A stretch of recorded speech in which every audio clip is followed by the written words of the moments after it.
أَرَدْنَا, and when we destroy, when we intended, whenever we intend, you could say, أَن نُهْلِكَ قَرْيَةً, to destroy a town. What is Allah's process of destroying a civilization, a town, a city, a country? What does He do? أَمَرْنَا مُتْرَفِيهَا. There are two qira'at of this ayah. There's أَمَرْنَا and there's أَمَّرْنَا.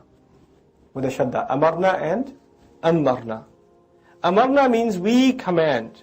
But in the meaning, in the context means we compel. We compel. And I'll tell you what He compels. But atrafa means I gave him so much blessing that he got blinded by the blessings, that he became misguided. That's atrafa. Atrafa, to give someone so much that actually it hurts them, not helps them. Like you buying your kids too many video games. It's not helping them, it's hurting them. Like you providing too much luxury. It doesn't make them more grateful, it makes them more snobby. Things like that. This is itraf. Mutraf is the one who's enjoyed these blessings. He's got so much, he's the recipient, it's a maf'ul, right? He's the recipient of so much that he just becomes delusional. Becomes obnoxious, oblivious, feels entitled, becomes an elite.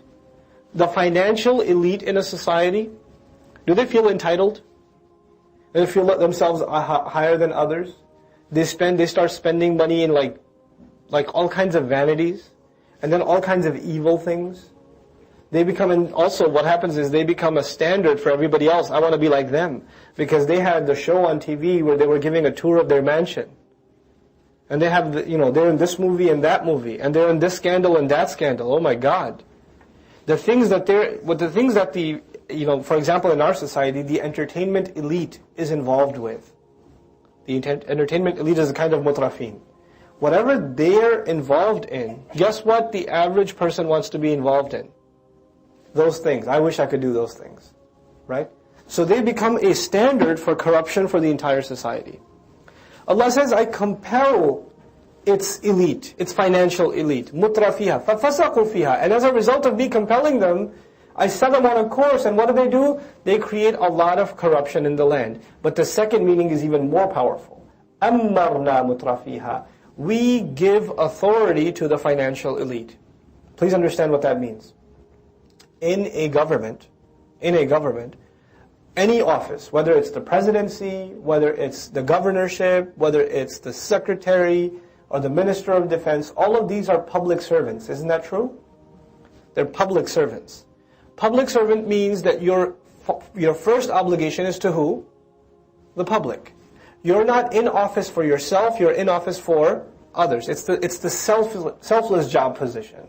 Like in the rule of Umar radiallahu anhu, even though we can never bring the rule, the administrative functions of the rule back, the ethical principles of the rule were incredible. He would do an audit of governors before they got hired. And then he would do an audit of the governor after his term was over. And whatever assets he saved between being hired and between the governorship being over, he would take it back to the people. Because you're in public service, you're not in this for yourself, you should just take enough to survive, but everything on top of that is the people's.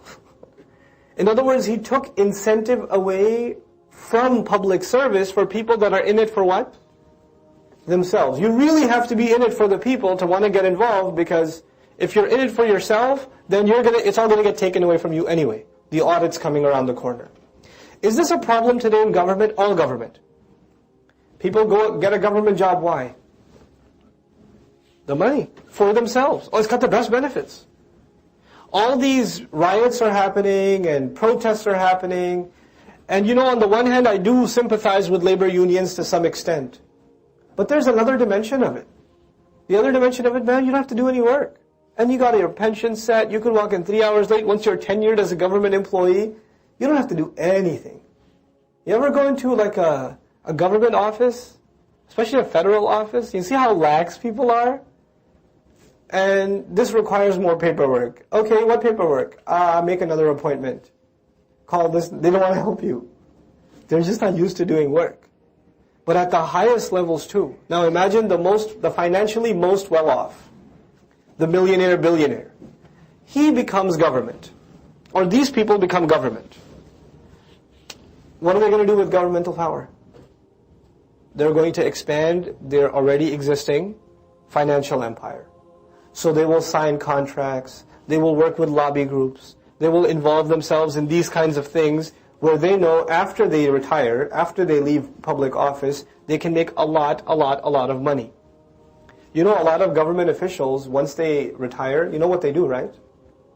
They become consultants for lobby firms at millions and millions and millions a year because they know how the system works on the inside and they got their old connections. In other words, this entire mechanism, this entire machinery is the elite in power. Serving who? The elite.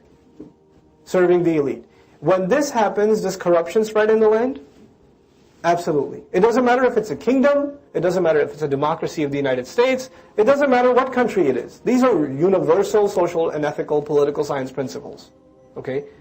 When the financial elite becomes the powerful, and obviously they became powerful because of their money.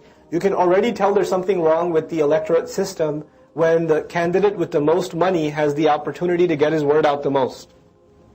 Right? That in and of itself is a pretty telling sign that there's a problem.